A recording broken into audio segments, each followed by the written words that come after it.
Bienvenue dans notre série Itinéraire Bretagne. Pour terminer notre série sur les lieux abandonnés, il fallait un lieu magique quasi exceptionnel, comme un cimetière de bateaux. Nous sommes à Quérervy, sur l'Anse du Blavet, et je vous propose une rencontre avec un marin-pêcheur qui a vécu là sa dernière sortie.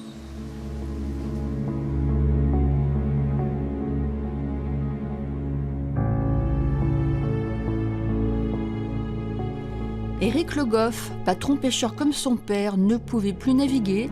Le 11 janvier 2001, il a fait sa dernière sortie à bord de l'Ouragan. Le bateau fait maintenant partie du décor. Le bateau, il avait quand même une trentaine d'années. Donc pour le revendre, c'était possible de le revendre. Mais la personne qui aurait acheté ce bateau-là, une fois fini de payer le bateau, il aurait eu des frais à faire dessus. Donc c'est peut-être bien pour tout le monde qu'il y ait eu un plan de sortie de flotte à cette époque-là. Que le bateau soit parti au cimetière, je pense. Qu'est-ce que ça vous fait de le voir comme ça? Ouais, ça me fait, ça fait pas mal au cœur. Moi, il est dans un cimetière, il a notre vie là maintenant. Il est mieux que sur un rond-point, parce qu'à un moment c'était la mode de les mettre sur les ronds-points ou bien à l'entrée des villes, c'était pas tellement terrible non plus. Ou bien il décassait les bateaux, donc il est aussi mis dans un cimetière marin. L'Ouragan a été le dernier bateau à entrer dans ce cimetière. Alors en fait, derrière chaque bateau, l'histoire d'une vie. Et derrière ce cimetière, en fait, c'est un concentré d'histoire avec un grand H. Michel Perrin, bonjour, vous êtes historien maritime. Alors déjà, quelle est vraiment l'origine de ce cimetière de Quérervy? Au départ, c'était le lieu-dit Le Resto. Et ce lieu-dit Le Resto a été utilisé donc, comme site de prélèvement de sable. Et puis en 1940, le constructeur de navires l'Orienté Tristan a été dans l'obligation de déplacer des dindés qu'il a donc échoués au fond de l'anse du Resto. Ils sont restés là pendant la guerre, puisque pendant la guerre, plus personne ne s'en occupait. Et après la guerre, pour différentes raisons, ils étaient trop abîmés, donc il a fallu les abandonner. Ce qui fait que petit à petit, ce lieu-dit du Resto a été pris comme, en quelque sorte, reposoir de toutes les épaves de navires obsolètes. Mais après la Seconde Guerre mondiale, il y a eu d'autres bateaux qui sont venus ici régulièrement, dans ce cimetière. On peut considérer qu'effectivement, à partir des années 70-80, on a régulièrement des apports d'épaves. Ce sont des bateaux qui sont remorqués, puis on les abandonne. On peut penser que le pli étant pris, jusqu'à ce que les affaires maritimes interdisent le dépôt d'épaves sur le domaine maritime. Ça, dans les années 2010, donc. Voilà, apparemment, à partir de 2010, donc théoriquement, le droit de déposer des épaves est retiré. Donc en fait, c'est un des derniers cimetières de bateaux qu'on va pouvoir voir. On peut le penser. Très bien. Merci beaucoup Michel Perrin pour cette page d'histoire. Mais vous allez voir, tout le site autour est également d'une richesse archéologique absolument incroyable. En surplomb du cimetière, la vue est magnifique et surtout, elle réserve des surprises.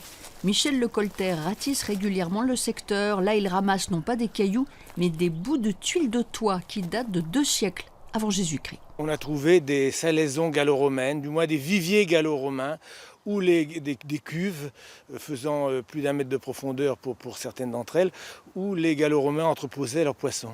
Le poisson qu'ils pêchaient à proximité, des anguilles, du mulet qu'ils pêchaient dans l'anse de Quérervy. Décidément, ce secteur, depuis le Paléolithique, a été très fréquenté. C'est assez rare, il y a une grande richesse archéologique historique. Une époque paléolithique, on a découvert une hache préhistorique. Une époque néolithique avec un dolmen qui a d'ailleurs livré une hache en jadis très rare venant d'Italie. L'époque gallo-romaine où il y avait les premières industries lanestériennes de salaison il y a 2000 ans. Une stèle carolingienne avec une écriture de croix carolingienne. Et puis, bien entendu, ici, vous avez aussi la guerre 39-45 avec ce ponton en bois fabriqué par les Allemands, puisqu'on est à l'extrémité de la poche de l'Orient. Ce cimetière est en continuelle représentation. Anne-Marie, Daniel et Bernard de l'association Couleurs de Bretagne aiment trouver là l'inspiration. Et l'été, ce cadre est utilisé comme une scène de spectacle.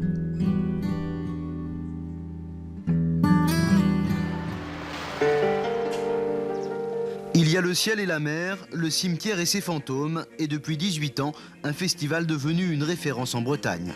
Quervy, c'est l'endroit où se croisent les meilleures troupes de théâtre amateurs de l'Ouest, l'endroit aussi où celles qui n'en ont pas toujours l'occasion peuvent laisser exploser leur talent. S'il n'y avait pas Quervy, il y aurait plein d'auteurs qui n'auraient pas l'occasion d'être joués sur scène. Et c'est vrai que c'est assez caractéristique du théâtre amateur d'être toujours à la recherche de textes, des textes qui correspondent bien à ce qu'ils veulent, qui sont très pointus sur leurs demandes, qui leur permettent d'exprimer ce qu'ils ont envie de dire. Je suis plutôt bon Et vivant depuis quelques années, le festival de Quervy sert de tremplin pour le Festea de Tours, le festival national des compagnies amateurs. Cette année encore, sur la quarantaine de troupes sélectionnées en Bretagne, 13 postulent pour le prestigieux rendez-vous. Et puis il y a aussi la danse qui continue au fil des ans à s'imposer comme une évidence dans la programmation et bien sûr dans un décor sans lequel ce festival ne serait pas ce qu'il est. Quelque part, c'est un cadre à part aussi.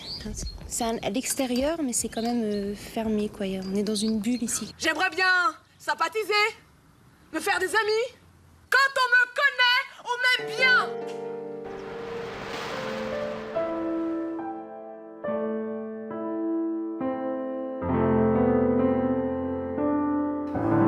Ce cimetière de bateaux est également un lieu incroyable pour le cinéma. D'ailleurs, le réalisateur Pierre Schondorfer a choisi ce site pour tourner les génériques de début et de fin de son film Le Crabe-Tambour. Pour moi, c'est l'heure de vous donner le clap de fin avec notre site internet bretagne.france3.fr.